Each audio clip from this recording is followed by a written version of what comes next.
dan kembali kami akan melanjutkan perbincangan terkait dengan agenda sidang hari ini bersama pakar hukum pidana Abdul Fikar Hajar. Selamat siang Pak Fikar. Selamat siang, Mas.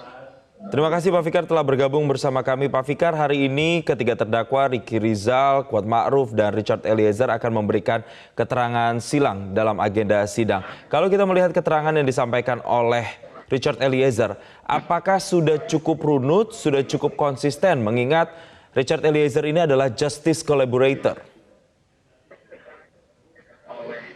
Ya, saya kira kepentingan dari Richard Eliezer sebagai justice collaborator, ya, dia akan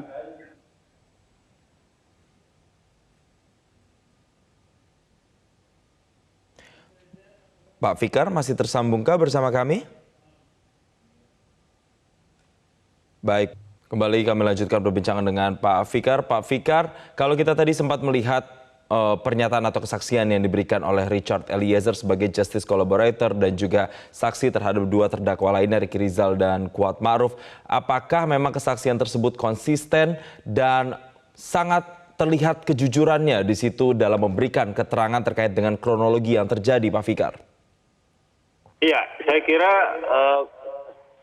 sangat terlihat ya apa yang dikemukakan oleh Richard Eliezer itu memang apa yang dirasakan terjadi kepada dirinya. Gitu. Artinya memang menurut saya dia tidak membuat-buat cerita yang memang tidak terjadi. Ya kalaupun kemudian dia akan membuat cerita yang tidak terjadi, juga kan kepentingannya apa kan gitu, ya kan? Kepentingannya apa dan menurut saya ya tidak ada kepentingannya gitu. Kepentingan dia adalah membuka kasus ini seterang-terangnya gitu. Ya siapa sebenarnya yang paling punya andil terhadap kematian Joshua ini. Ya kalau penembaknya kan jelas gitu. Tapi soal siapa yang paling berperan dalam penembakan itu dan tadi jadikan sebagai pelaku utamanya itu saya kira yang tidak disasar dan dicari oleh majelis hakim itu. Begitu. Baik.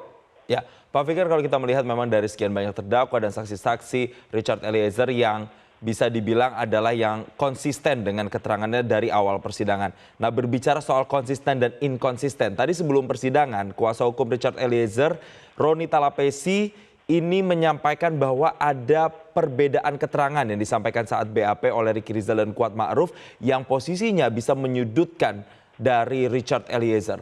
Nah, kalau ada perubahan-perubahan keterangan seperti ini sebenarnya secara hukum dan dalam proses persidangan yang berjalan akan seperti apa nantinya Pak Fikar? Iya, keterangan yang benar di depan hukum itu menurut hukum acara pidana adalah keterangan yang diberikan di depan pengadilan. Nah, karena itu ketika seseorang itu memberikan keterangan di pengadilan, ya itulah yang akan diterima. Dan kalau berbeda dengan yang dibuat di dalam berita acara pemeriksaan, maka hakim biasanya akan mengkonfirmasi mana yang benar. Kalau berlainan, maka akan ditanya apa alasannya berlainan.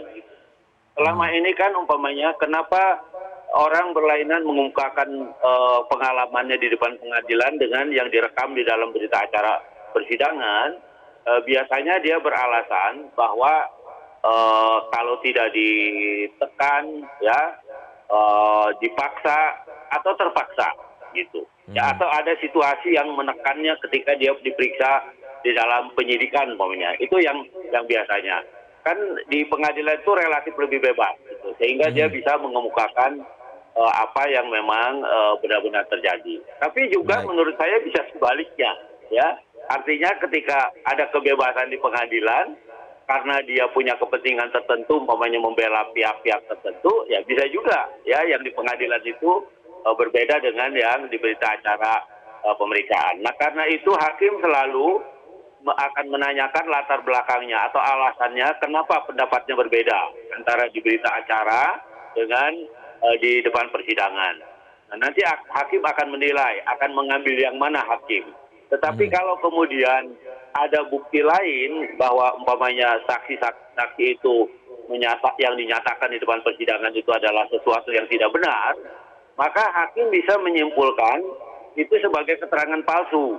Gitu. Nah, kalau hakim kemudian menyimpulkan itu keterangan palsu, dia bisa memerintahkan jaksa untuk memproses saksi-saksi yang dianggap memberikan Baik. keterangan palsu. Ya, Gitu. baik. Artinya Pak Fikar, memang ketika ada perbedaan keterangan di BAP dan kemudian keterangan di persidangan sebenarnya sah-sah saja, tapi asalkan kemudian keterangannya ini diuji lagi pada saat proses peradilan. Nah, Pak Fikar, yang ditekankan oleh kuasa hukum dari Richard Eliezer adalah terkait dengan penggunaan sarung tangan. Ini pada sidang kemarin juga yang menjadi pembahasan, ada yang bilang bahwa Ferdy Sambo tidak menggunakan sarung tangan, kemudian Ricky Rizal dan juga Kuat Maruf akhirnya merubah keterangan dan bilang kalau tidak ada sarung tangan yang digunakan oleh Ferdy Sambo. Sebenarnya seberapa krusial terkait dengan penggunaan sarung tangan ini untuk membuktikan skenario ini, Pak Fikar? Iya, saya kira menggunakan atau tidak menggunakan sarung tangan itu akan berpengaruh terhadap siapa sebenarnya yang melakukan penembakan, kan begitu, ya. Kalau penembakan itu dilakukan oleh senjata apa, saya kira itu sudah terlacak, ya, karena dari peluru yang dimuntahkan itu sudah bisa diketahui senjata apa yang dipergunakan gitu. Nah, itulah kaitannya kemudian ke soal sarung tangan. Nah, kemudian kan pasti akan dilacak apakah ada bekas-bekas tangan di dalam pistol atau senjata yang digunakan namanya. Nah, itu berkas tangan siapa? Gitu. Nah, itu menurut saya konteksnya kenapa sarung tangan ada, gitu ya. Nah, biasanya memang yang menggunakan senjata api, mereka punya sarung tangan sendiri, ya, sarung tangan yang khusus ketika mereka umumnya bertugas menggunakan itu. Ya, tapi itu juga sekaligus bisa menjadi alibi kalau di dalam peristiwa pidana, ya kan? Kalau saja dihilangkan sarung tangannya, gitu, nah maka akan tidak jelas siapa sebenarnya yang menggunakan senjata itu, ya kan? Karena sidik jari pemegang senjata tidak terlacak ketika menggunakannya dia menggunakan sarung tangan. Nah, itu yang jadi soal, begitu. Baik.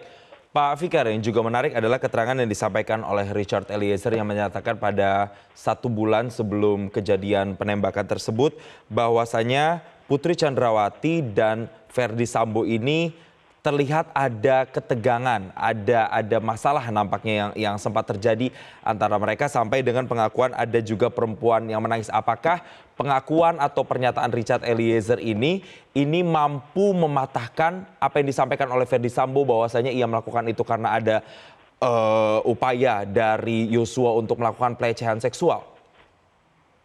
Ya, saya kira menurut saya itu dua kejadian yang sangat mungkin menjadi motif gitu, yang sangat mungkin menjadi motif peristiwa gitu, ya. Bahwa ada penembakan terhadap Joshua, ya itu peristiwanya. Tetapi motifnya apa, gitu, ya. Yang kedua ini, yang baru saja dikatakan tadi, gitu ya.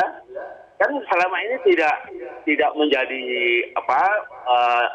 jalur motif yang pertama yang diperhatikan di dalam rangkaian persidangan ini. Lebih banyak hubungannya dengan relasi antara Joshua dengan Ibu Putri. Itu yang motif-motif itu yang terlihat mengemuka di dalam persidangan-persidangan yang lalu. Nah, tetapi bahwa ada motif lain, gitu ya, ada motif lain, nah itu sangat mungkin bisa jadi, ya, sangat mungkin motif lain itu justru yang sebenarnya terjadi gitu, karena Pak FS ini merasa informasi yang rahasianya dibuka gitu oleh Joshua yang mengetahui informasi ini kepada Bu Putri. Nah, kemudian sampai kesimpulan atau sampai pada keputusan Pak FS ini untuk menembak Joshua.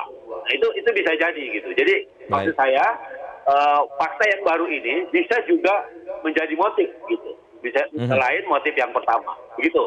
Baik, berarti artinya ada kemungkinan pernyataan dari Eliezer yang menyatakan bahwa mereka ini sempat pisah rumah, kemudian ada ketegangan atau tensi yang terjadi, sampai adanya perempuan yang datang menangis, ini juga bisa nantinya memungkinkan adanya fakta-fakta baru terungkap terkait dengan motif dari pembunuhan yang saat ini sedang bergulir di proses peradilan. Terima kasih Pak Abdul Fikar Hajar telah memberikan konfirmasinya bersama kami di Breaking News Metro TV kali ini, dan selamat beraktivitas kembali.